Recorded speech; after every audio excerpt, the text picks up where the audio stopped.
I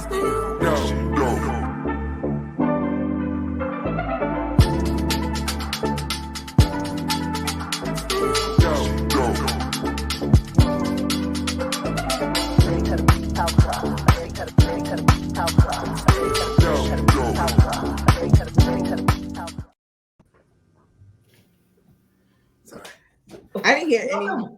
Hi. You didn't hear the music? No. New intro. I like that intro. Yeah. Oh, I was sitting over here like, oof. And Yeah, I couldn't even hear it. You know what? The gods are trying to tell me something. But go ahead. Now, today ain't your day today, Shahida. But let's just acknowledge happy birthday, Shahida. Happy birthday, Shahida. On the 3rd. So, yeah. I can't believe that I am 56.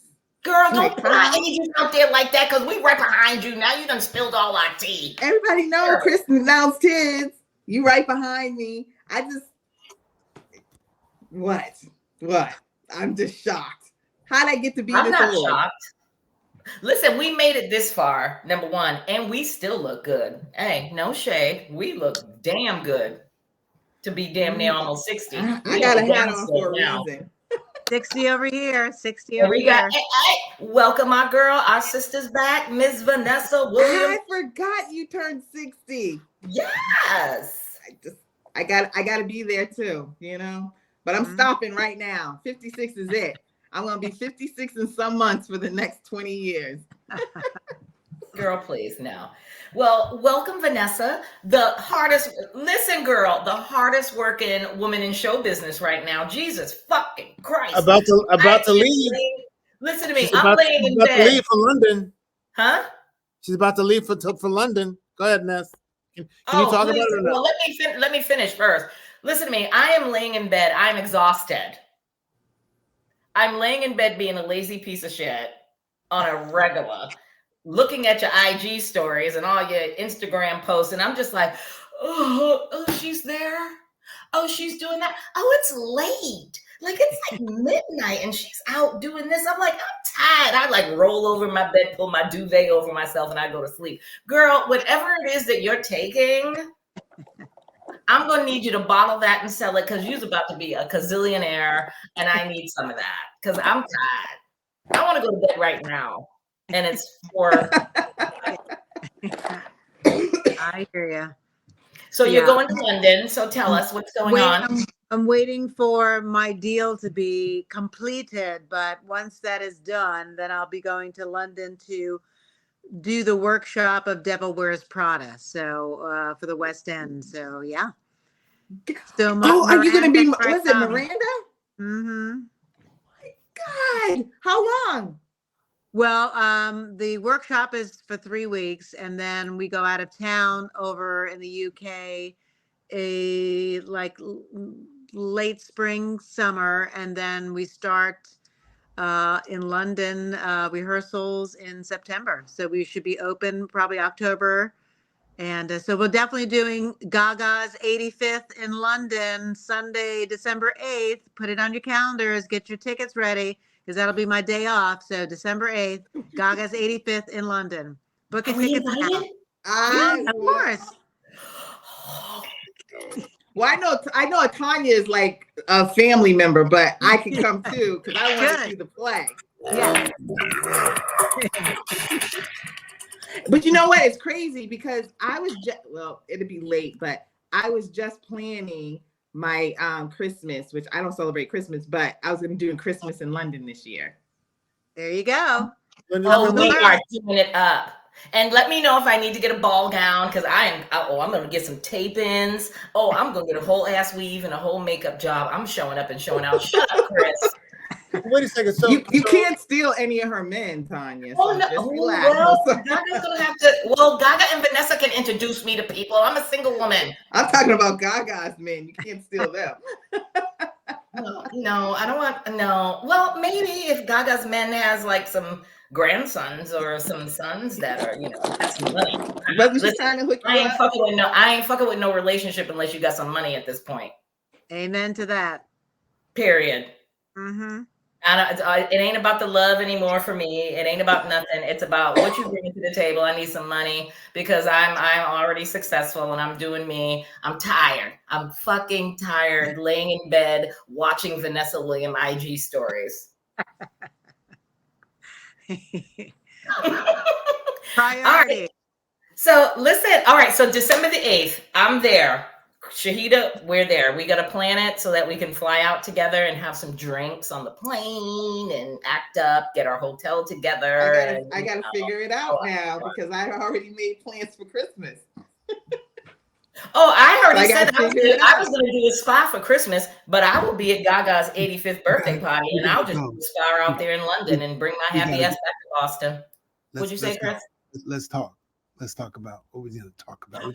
We got to go. So, we got to talk about it quick. Chris is on the time thing. All right. Married at First Sight. Exactly.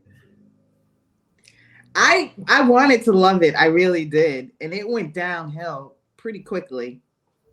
Can we just, last night? Let's first up bring up Michael. Michael is a masochist because for me, if I am publicly humiliated on national television, the last thing I want to do is do this again. But that wasn't his fault. I get it though. Yeah, that wasn't his fault. He didn't do anything wrong.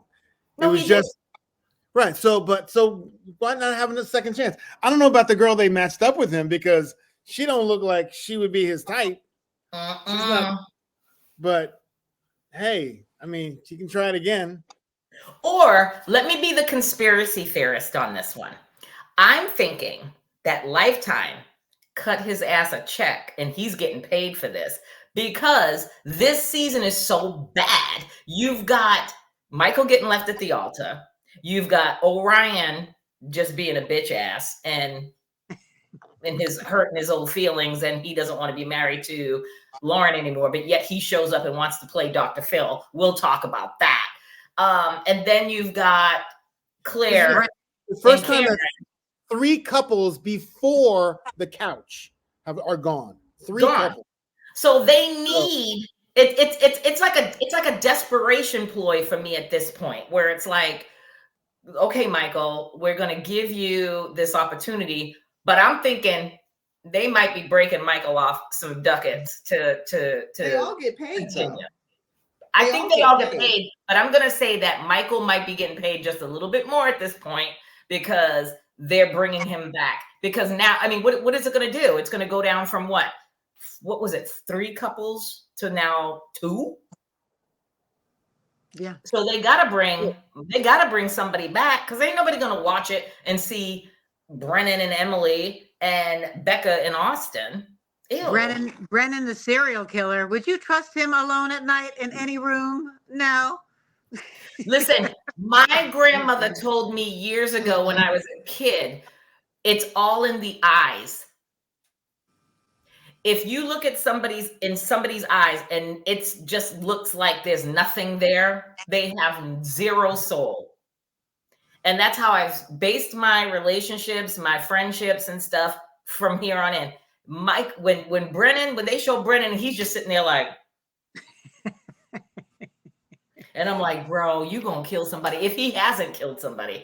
I think he done ran everybody off, and I think married. I know we're all over the place right now, but I'm just gonna say this, and then we'll go back to Michael. With regards to Brennan, I think Brennan exhausted every avenue of dating in Denver to the point where Married at First Sight was his last resort to find somebody. But we'll see as the season goes on. Okay, let's go back to Michael. I agree with you. I forgot who said it, Chris or Shahida, that said the girl that he's paired with, because I did watch the after party after all. And I saw the preview and I saw the girl that he's matched up with, and I was like, Well, I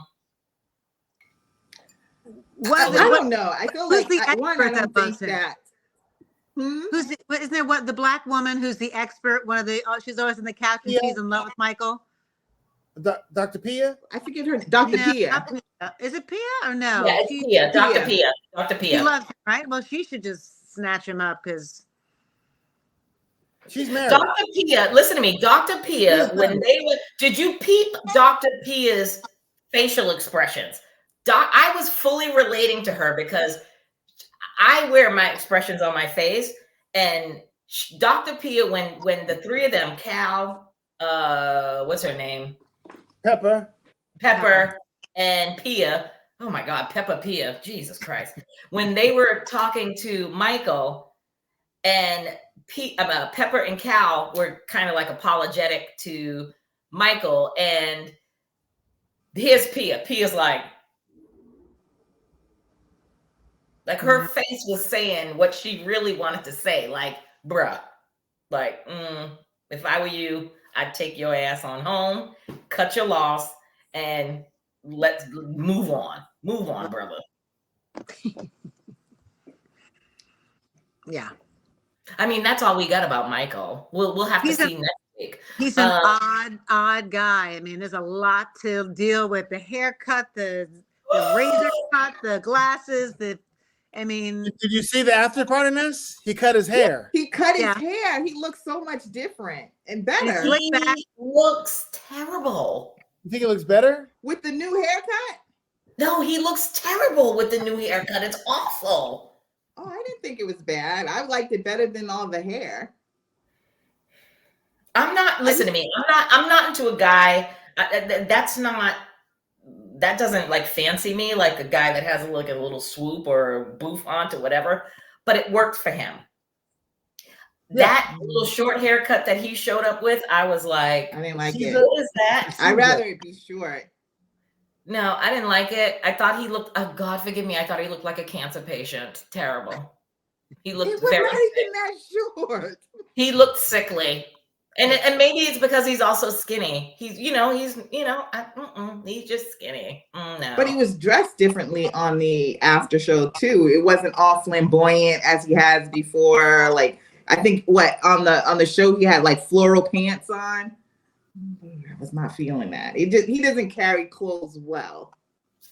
But I'm hoping the best for him. I did not think that they're paying him extra. I feel like if you signed up for that and then you got the opportunity to do it again, of course you're gonna say yes. Yeah. So I was expecting to see him, but let's go move on to somebody else. Me personally, I wouldn't say yes. That's just, I can't do that. I wouldn't be. But you wouldn't have signed up, would you? Would you sign up? No, I wouldn't sign up because I wouldn't sign up because I don't know. But somebody who signs up, y'all know me. That's where you're gonna go. Y'all know me. I ain't going out there like that unless I was getting paid though. I might do it.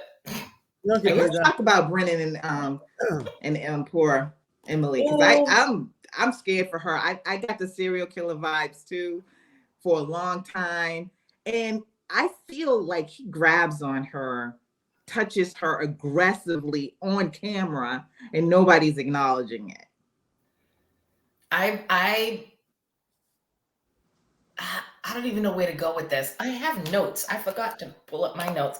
But that dinner that they had, he's so disengaged with her.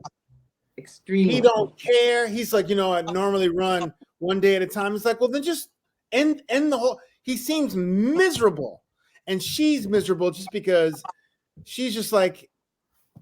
He's like, but more than miserable, I'm so upset. Mean. You don't think I'm so upset? And he's like, no, I couldn't. He is so disengaged and don't care anything about the child.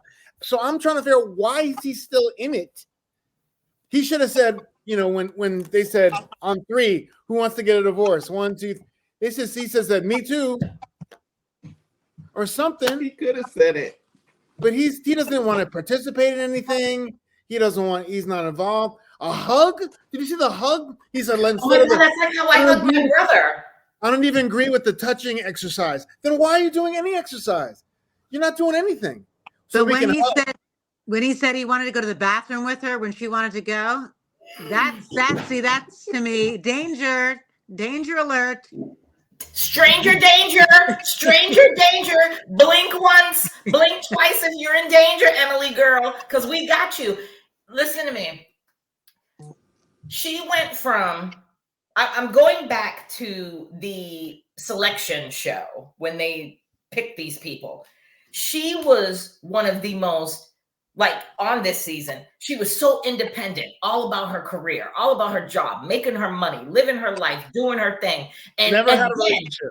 it's like the Paige Chris thing. It's like now she's in this, and now she's like questioning her own self. Her self-esteem is being, I can't even think right now, but it's like she's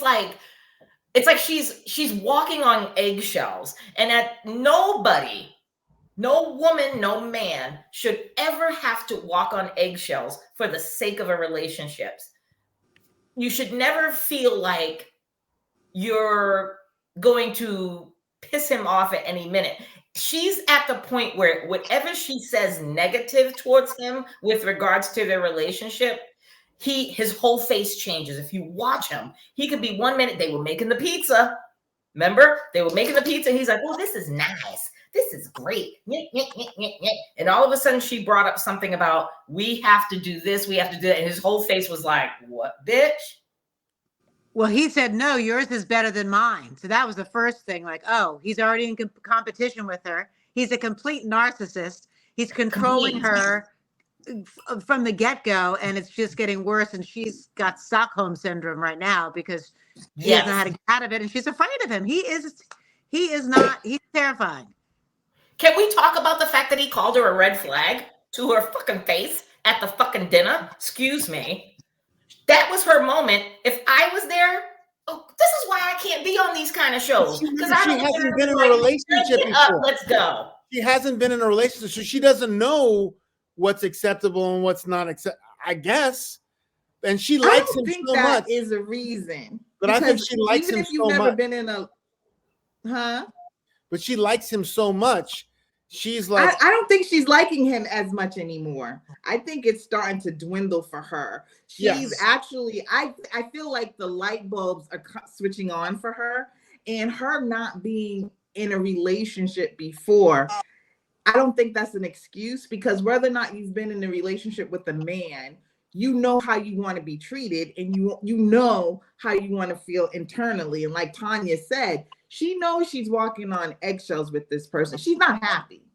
No. But she's also questioning him on certain things. Like she told him, you haven't changed. You give me the same tired lines consistently.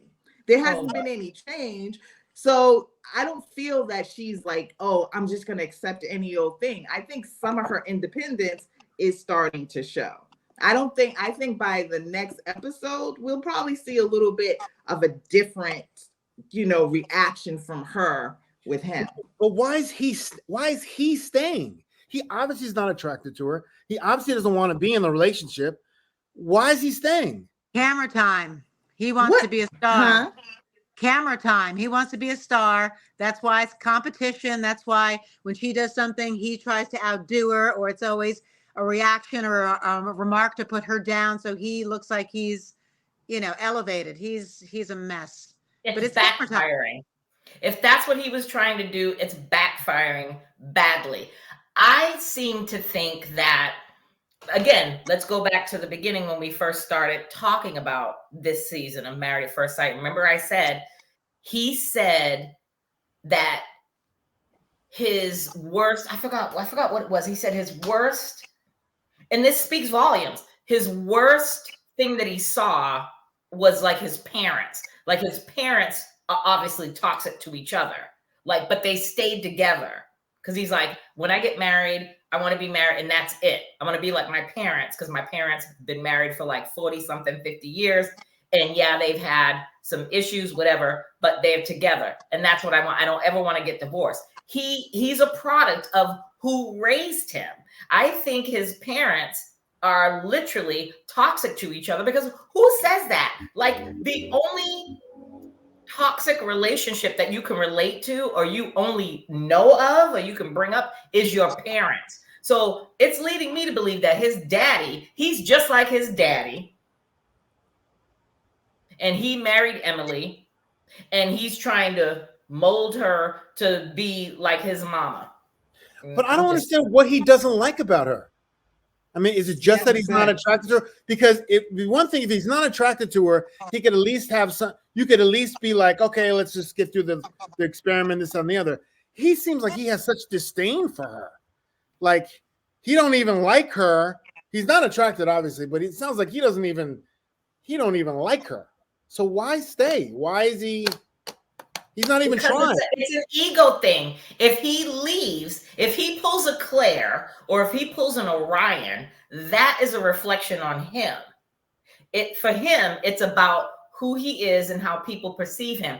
Hence, when he said with Dr. Cal and them, I'm not doing certain things on TV, but motherfucker, you signed up for this. Like, don't sign up for any reality show. If you don't want to be on a reality show, turn around and say, I don't want to be on TV, or I don't want to put certain things on TV. I don't want to talk about this for TV. Vanessa, that whole follow into the bathroom thing, when I watched that and he's like, I'll come with you. And she's like, no, you won't. And I was like, bro, you gonna wipe my ass? No, he's going to follow her. Outside the bathroom? He was going to follow her and then reprimand her and say, make sure don't say anything. Are you okay? Is everything okay? And bully her into not saying anything. I don't trust him at all. That's it. At all. It's toxic. And the fact that nobody on the production team or anybody, I mean, I don't know how this works, but I'm just saying that nobody at what point, I get it, it's good TV, we're talking about it. But at what point does somebody step in and say, I don't like this for her? Like, this is not healthy. And Dr. Pia did that, though. Needs to step in. Dr. Pia did that to him. It's like, she can answer for us. She tried to advocate for her. You can answer for yourself. No, she's trying to put him in check. Dr. Pia, it doesn't work. It doesn't. So at least Dr. Pia felt like she was at least advocating for her a little bit and making, trying to protect her from, but he's awful. He's really, I worry for her. Like, I worry for her even after the show is over. Like, how he's going to be made to look and how he's being perceived on social media. And Lord, I'm just hoping that she says no. If they make it that far, I'm hoping she says no. But I worry for her that he's got them toxic traits, that he'll be that dude that he could kill you. Listen, I watch enough investigation, discovery, and oxygen TV. Listen, I'm a pro at this. Mm-hmm. I'm just saying. Agreed. I have a little faith in her that she's gonna turn that corner. I think that the light bulbs are going off for her. That because it's painful for her to be in this relationship with someone who clearly doesn't like her, and she feels that. There's just, you can argue it all day. He can say all the words or whatever, but she knows he doesn't like her. Yeah. And I don't think that she's gonna stay in it too much longer. I hope that it's her that walks away and not him saying, like, I'm fed up. I hope it's her that says I'm done. I don't think he's gonna. If he hasn't done it now, he's not gonna do it. He's waiting for her to do it. If he hasn't done it now, he hasn't done it already. He just doesn't like her. She does give a good mean side eye, though. I love her side eyes when he says something that she's like, and she's just like, she'll put up her drink and she'll be like. But she needs to open her goddamn mouth. Side eye is great, but open your mouth and advocate for yourself aggressively, just as aggressively as he's doing it when he's advocating for his BS. I agree. I'm hoping the next few episodes we see her do that, because I'm really tired of her in those looks. I know it's the side eye and she's kind of clocking it, but no, ma'am, open your mouth. Open your mouth. I agree with you 100%. Who else? Oh God.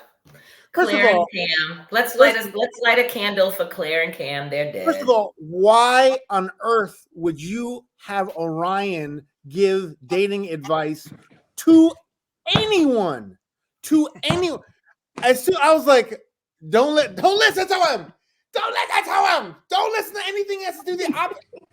He's like, yeah, you should advocate more for yourself when you, you should make sure that you take care. I was like, shh, stop. He Don't. sounded like a 5th grader. He sounded so stupid. He didn't even have the vocabulary to give him any kind of advice. And I'm so tired of them bringing back people that are obviously dumb. Did you guys watch the Frasier thing last week? The what? When what's the guy when they had like all Kevin Frazier? Yes, I watched it. Yes, you watched it. Right. Yeah. I was really upset with those women, specifically the Black women. Nobody went hard for the way he acted and behaved about that Redskin thing. And then they were just like, yeah, I get it. He was upset about that and whatever, but she was being, insensitive.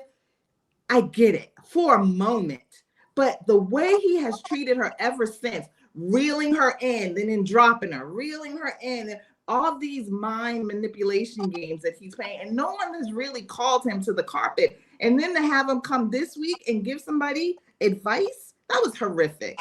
It makes me want to say, fuck this show. Did you see the previews? Yeah. Yeah. And like ridiculous. You saw the previews between Orion and her, right? And she hugs him? Huh? When she hugs him? No, when they may be getting back together. Oh no, I did not see that. No, I didn't see that. No. I was only focused on Michael's new bride. All I'm gonna say is this. Shahida, I agree with you in nobody holding Orion's feet to the fire with the whole R word. But here's my thing, and I've been screaming this on social media because nobody is saying this, and I've been screaming it, and I've said it on the podcast. It's like when she asked him, have you ever said the N-word? He was like, yes, very quickly. Oh, sure, yes, I've said it. And then he chalked it up. I was in high school. And she's like, oh, okay, she gave him grace on that. But then when he brought up the R word and she was like, I never heard of that. And they're in the hot tub. Everybody's skin gets a little pink when they're hot. And it's like, oh, I get it. And then he got all offended and he couldn't get out of his fucking feelings with it. I needed Pia. I'm just naming all the Black folks. Pia, Cal, Kevin Frazier, and the 3 Black people that he has on, I can't remember their names, but the 3 Black people that he has on his little refreshing show, they should have gotten his ass. I would have not let up. I would have been like, so Orion, you couldn't give her grace? But you said the N-word. You said the N-word and said it immediately. Like, yes, I've said it. Like he said it like, bitch, you should know the answer to that. And nobody's holding his feet to the fire. I don't like that.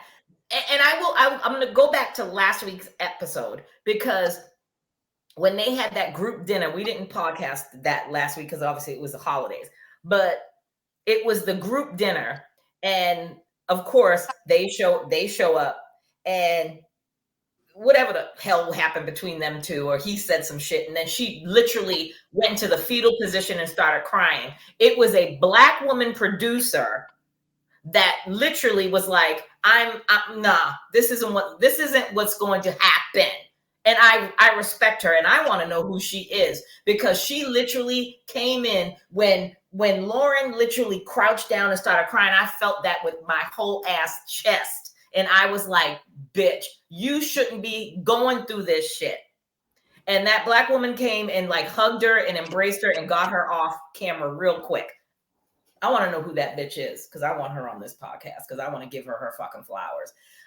I don't understand why nobody has held his feet to the fire about saying the N-word. But it's not just that, it's his whole demeanor. It's his manipulation game. We need to start doing what Indians do.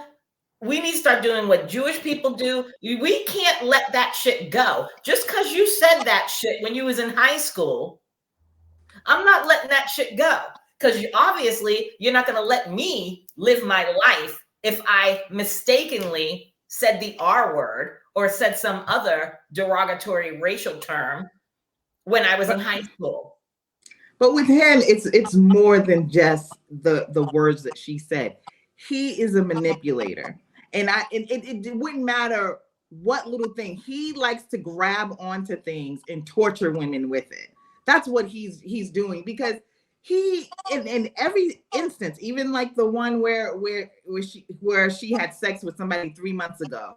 So it was like a nice conversation. Oh, you didn't live up to my standards. Let me take sex off the table to you. Like, your fucking penis means anything to me at this point. But he feels like at that, he likes to control women. That's his issue. So it's going to be anything, I feel like, not just because in the way she said redskin, I mean, like, dude, she was like, oh my God, oh, I get it now. Your nose is red. And he immediately lost his fucking mind. He was. I'm so sick of him. I didn't even care about the whole sex thing that she had sex 2 months ago. Because at the end of the day, this is a whole new world for us at this stage of the game. Like, I'm supposed to give up my life. I mean, I know I signed up for this, but if I'm gonna get married in like 2-3 months, or I don't even know I've been selected yet. Right. Like, I'm supposed to give up my whole entire life because she didn't know she was selected yet. Once you're selected, I feel like you need to stop. Yeah, but still, he is just a typical man. Sorry, Chris. He's not. Well, he's not, but I'm saying he gave me typical man vibes. Like, oh, you had sex 2 months ago. Like, we just got married and you had sex 2 months ago. Typical man vibe. Like, men want to like marry a virgin. Woman, that's my wife. I'm not comfortable that she just had her back blown out 2 weeks. He was just looking for any excuse not to be with her. And he hung on to the redskin thing. Then the sex thing was like, oh, there it is. That's my out. I'm out. I'm done. I don't know if he was attracted to her, or he was like, I can't measure up to what she deserves, knowing how she was. I think that was knowing what she deserves and how open and how kind and how accepting and how malleable she is to supporting him. He couldn't match up for that. He couldn't match up to that. We need an excuse. He's gay. What? He's gay.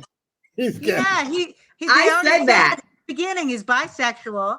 He was not. He went on a date with a woman. He went on a date with a man too. You're right. Yeah. Well, he's whole gay. He's not bisexual. He's whole gay. But he has a lot of issues, internal issues. Remember that whole Apple thing? Red on the outside, white on the inside, with his Caucasian father. He's trying to be super Native American. He wants you to know, and what, are we supposed to fucking wash his feet at this point? Because he's really trying to lean in to a lot of stuff that he has to deal with internally. I'm going with Vanessa. He's whole gay. Whole gay. He got Vanessa knows. Vanessa knows. Vanessa's the most professional up in here with us, with the gays. Listen to me. He's whole gay. Mm-hmm. I'm on Team Vanessa with that one. He'll be on RuPaul's Drag Race next year. Playing an Indian goddess. Yeah, let's move on. Ponytail around. Let's get to Claire and. Let's get to Claire and Cameron. It's such listen, Claire and Cameron is a moot point. They decided they didn't want to be together anymore. Move next. But I'm trying to figure out. What they both. Well, first of all, in the after party, since you didn't see it, I did. Oh, you did see it. So everyone knows that. When he said she tried to initiate sex and he said no. And I don't think Rudy believed that bullshit either, because she was just like, when did he do this exactly? Exactly. When did that happen? Because here's the thing. This is what I took from it. And I think Rudy should have went a little further, which I would have if I was sitting in that chair. She said that the group all went out for drinks and dinner or whatever. They all went out, but Cameron didn't go. He stayed home, or he had to work or something. So it's leading me to believe, because I'm thinking if I'm going out with my crew, drinks is about to be had and we turn it up. So when she got home and she decided to try to initiate sex, he was probably like, okay, I'm going to be a gentleman. He probably didn't do it the right way, but he probably said, was like, "Ew." I'm going to be a gentleman because you've been out, you've been drinking, and I'm not gonna take advantage of you like that.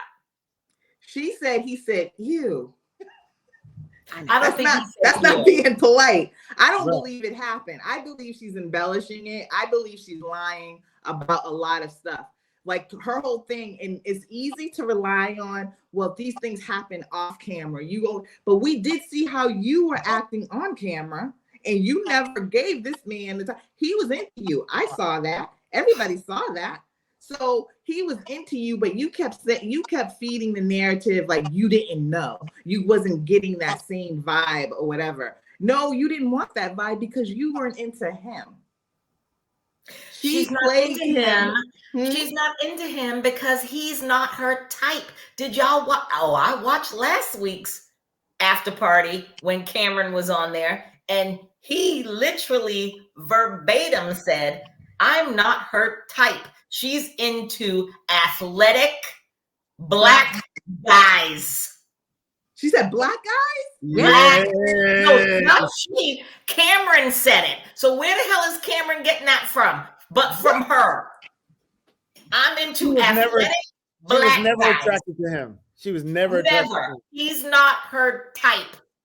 Because also the funny when they doing the breakup thing, going through the wedding book, like, oh, she's very like, oh wow, yeah, this makes me sad, but I ain't gonna fuck you. But yeah, oh wow, oh, you know what? It's so weird that he's not gonna be here, but it's just tearing me apart. And you know what's just really sad that it didn't work out. And he's kind of like, yeah, because I'm not a brother. Yeah, I get it. He's like, so you want me to leave? You want me to leave? Rough. And she's like, yeah, oh yeah, oh, I hope we stay in touch. She's like, I hope I see you again. I hope I see you again. He's like, yeah.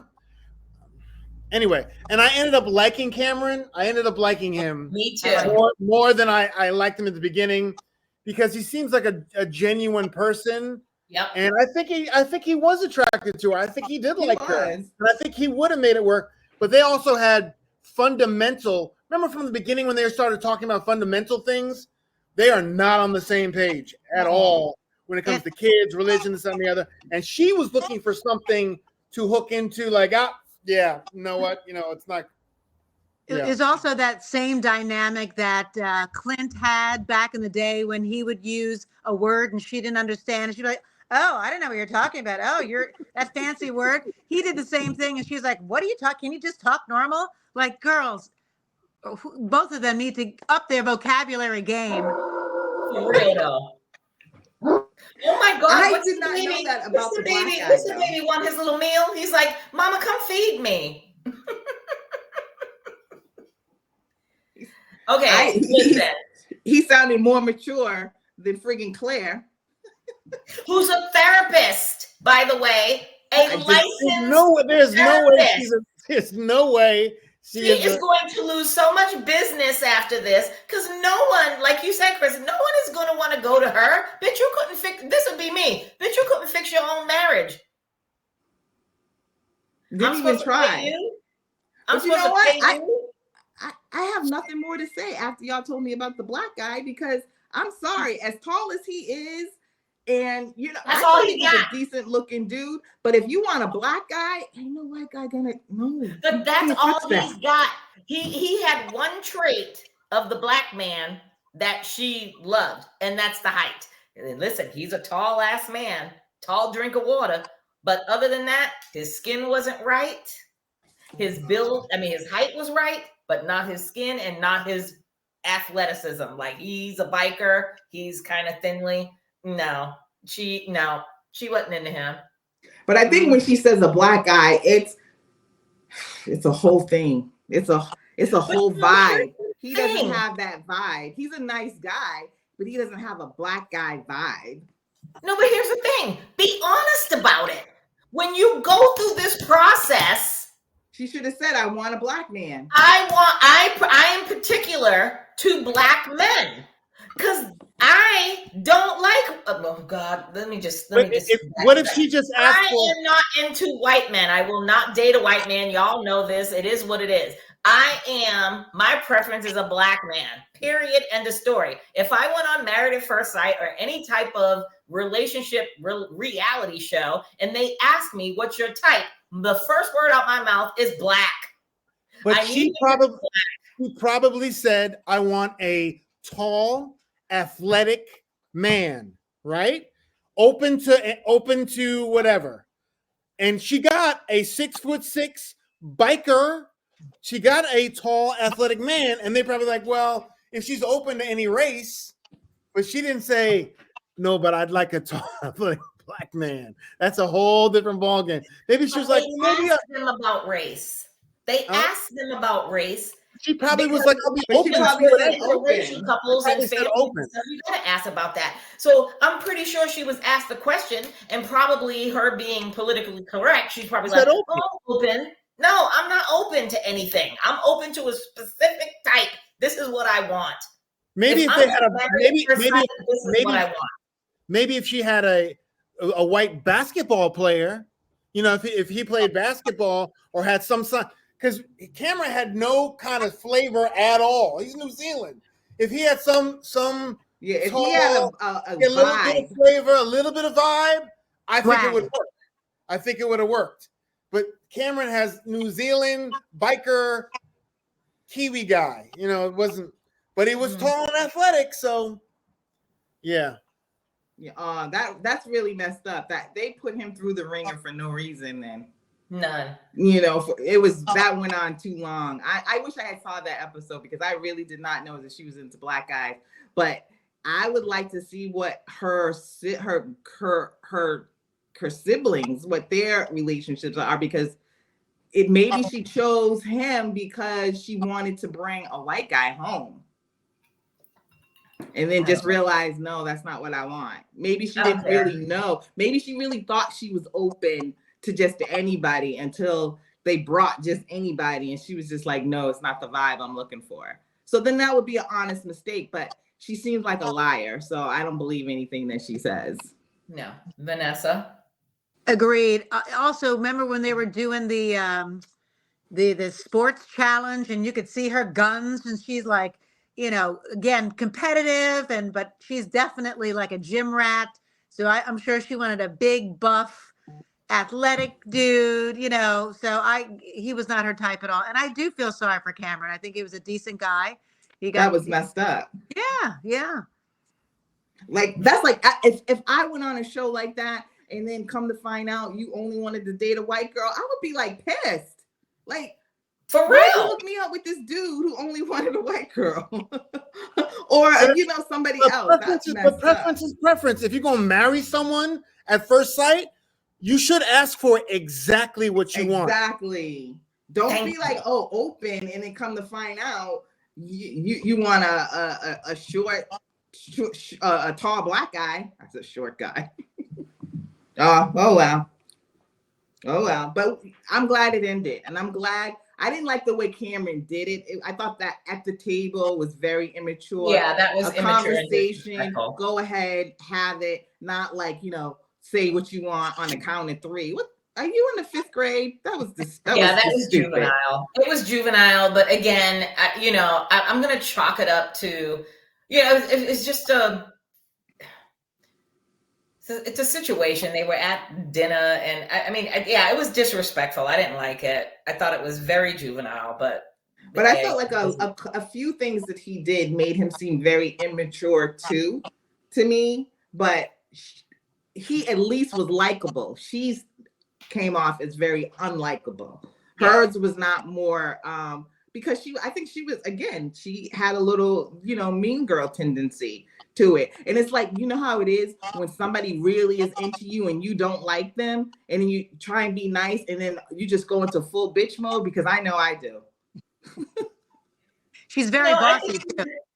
Go ahead, Vanessa. Very bossy too. Every time he tried to talk, she cut him off. She said, "No, this is what you mean," or "No, this is what we're going to do." She was very bossy and controlling, and shut him down constantly. Because she did not like him. She was in full bitch too. Remember, she talked about his shorts. She talked all the time. Why are you wearing that? She didn't like him from the beginning. That's why she wasn't giving him any at all, ever. There was not one moment in the whole show where I saw her go, maybe. Nope. She was just like, nope. Friend zoned his ass real quick.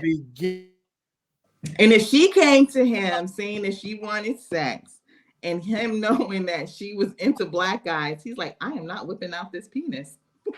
I will keep it to myself. And we will go on about our way, miss. What I ain't gonna do, ma'am, is embarrass myself and whip up my little pasty white pee-pee. And then you're gonna talk about me for the rest of my days because it wasn't a big black poo-poo. That's what I'm saying. That's all I'm saying. That's all I got. Anyway. Who's next? Let's go to poor Becker and Austin. Them two, listen. Jesus, take the goddamn wheel, because literally. What the hell are we having these kind of conversations? Motherfucker, I've been married before and I didn't even have these. Well, I guess maybe I should have, because then I would have never got married and then I would have saved myself. But here's what I'm saying. It's like, who has these kind of conversations? Talking about going I definitely had that conversation. Huh? Why did she I definitely had that conversation, especially if you're thinking about having children with somebody, and there's always one person in the relationship to be like, oh, religion means nothing to me. But as soon as the children come, then all of a sudden it changes. Like for me, I mean, I'm not super religious, but I want to raise my children in the Islamic faith, and that's what I did. My ex-husband is Catholic. Is it okay if they don't, they can do the Christmas stuff with you or whatever, but they are not going to be Catholic. But as soon as they came along, it was like, oh, but you don't even go to Catholic church. I go to the mosque every Friday. What are you talking about? So yeah, but why it becomes a big deal when the children come. So it's good to get it out now. But why is she a wreck about, like, she was losing it, like, I'm going to hell and we're not going to be together in the afterlife. I mean, she is so far into the future of doom and despair. It was like she was a teenager, like, like, how old is she? She's 32, right? So yeah, she can have a logical approach to, let's discuss this. What about the concept of hell, heaven and hell? Do you even agree on it? Is it a thing?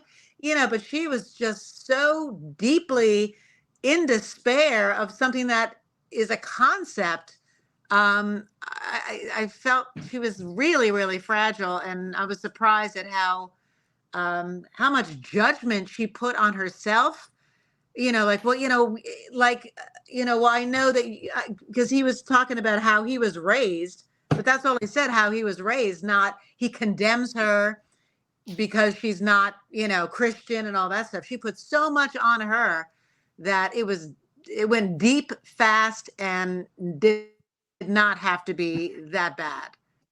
Can I say one thing? Can I say one thing? Go ahead. All of what you just said, right, made me dislike her after this episode, because you are creating a problem when there really isn't a problem. It was a discussion to be had, but like you said, she went off. You wanted to have this emotional breakdown. So my next question from him would be, why did you want to have this emotional breakdown? I'm talking to you as an adult to an adult, and you're talking about when we die, we're not going to end up in the same place.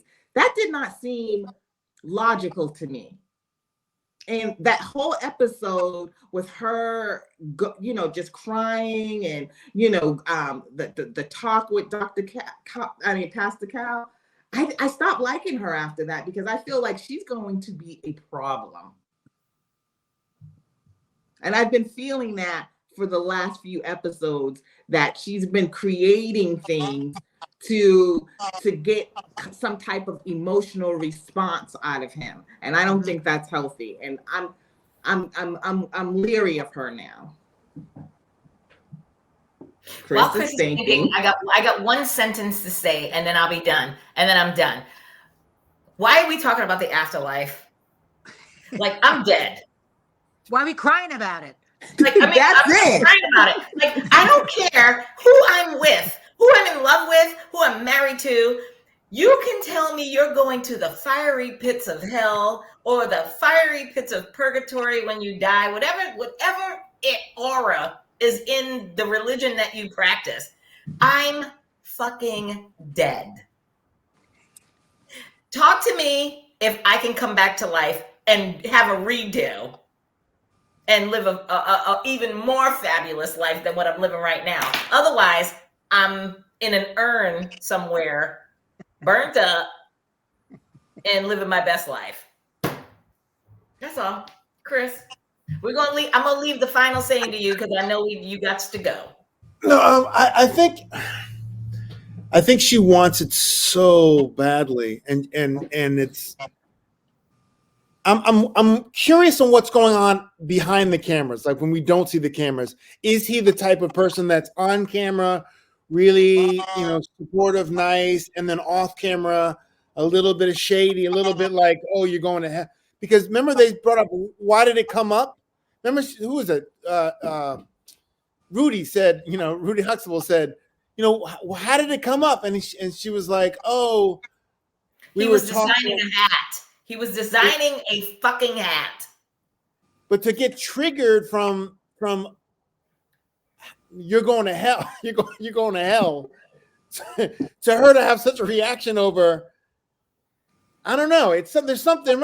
I feel like there's a missing. You feel like you're missing. There's something between for her to get literally sobbing. So I mean, but pay attention. She's been leading up to this all week. She's been leading up, not all week, since it started. She's been leading up to some kind of like breakdown, because every episode she's always on the brink of tears, or I'm so concerned about something. So this is just the tip of the iceberg for her. It's always going to be something. I think that's who she is. And maybe if you look back at her other relationships, when she claims that she was like always running it. I don't think so, because she's in a tizzy. I still think the homosexual gay thing is prevalent there. Saying that I really think it's a religious thing. I think it's a religious thing that he does not like any heterosexuals, and that I think it's a component behind the scenes. But he says his church accepts homosexuals. That doesn't mean he does. He said, I know, but he was telling her, I don't have a problem with that. My church has accepted. He did not come out and say, I don't have, but I think because they were talking about the church, he let her know that his church doesn't have a problem with that. So there's something missing for her to be that hysterical. It's her. Well, she did say she grew up Jewish, and that they don't. She's thought that Christians think Jews will go to hell because they're not baptized in the Christian faith. So that's a fundamental thing that she needs to let go, because who cares? And if you're going to build a life together, you decide what you want to do. So maybe that's her misunderstanding, and she's just, as you said, she get like in a tizzy because she can't get that concept out of her mind. I don't know. Okay, all I'm going to say is this. It's become such an issue with them, with religion and whatever. I think at this point, and I was hoping that the cow would have said it, because he's a pastor, for God's sakes. I would have thought that someone would have said to her by now, because I was screaming this at the TV when I was watching it yesterday. How about this, Becca and Austin? Austin, how about you arrange a whole ass day, bring her back around your family, let's sit her down with your people, because these are the people that are going to let her know how they are. his parents, his siblings, if he has any cousins, aunties, uncles, and then go to his church and sit down with his pastor and have a discussion. Just like Shaq did. Remember Shaq went to church? That part. Shaq- Yep. Time to do it. It's time I to forgot do it. about It's that. like, why is she crying and having these full-blown meltdowns when it can all be squashed by going back and sitting down and having a conversation with his whole ass family? I mean, his immediate family, I should say. That's what I'm saying. And There then must go be to something church. else. There has to be something else in there that's even more. I don't know what it is. I don't know. It's her. I don't know. It's problematic. giving me telling you shades. all It's week, giving me shades all of Handmaid's season. Tale. All season that she's emotional. And then the thing is, she talked to his family. One, she's creating a narrative in her head that is so negative. And I wasn't even thinking about it this way, like how far. I mean, like, you're really looking at where the two of you going to be after death. Like, just enjoy your life, ma'am. To me, like, again, I that's don't all I'm think gonna about say. it. She's I been don't leading think up about to it. it. Period. She's been leading up to it. She's crazy. Yeah. It's the pink dye. She's crazy. Ooh, child, got into her scalp, child, got into her scalp. Anyway, look at here. We're good. Vanessa, thank you for being here and taking time out of your busy boss schedule. Always and Chris, a pleasure. you know you got to go. We love you guys. Yeah, so let's Girl, you don't know how hyped I am to see you in Devil Wears Prada. That is I'm excited. Yeah, Shahida, we're gonna have to go. Okay, so wait a minute, Vanessa. One last thing, and Chris, if you have to drop off. One last thing. If you're debuting in December, you said? No, we probably open. I think previews are in October, so I think we open like November-ish. So I'll be running there for, I mean, at least 9 months to a year. So you'll have plenty of time to come. All right, yeah, because my sister-in-law turns 50 in October, so I might have to. She wants to take an extravagant trip for her 50th birthday. I might have to push that bitch off until we can talk December. about that. We can talk about this offline. Oh yeah, we can talk about that Say offline. goodbye, folks. Goodbye. All right, hold on. Wait for the outro. Shh, let me do the cue the outro.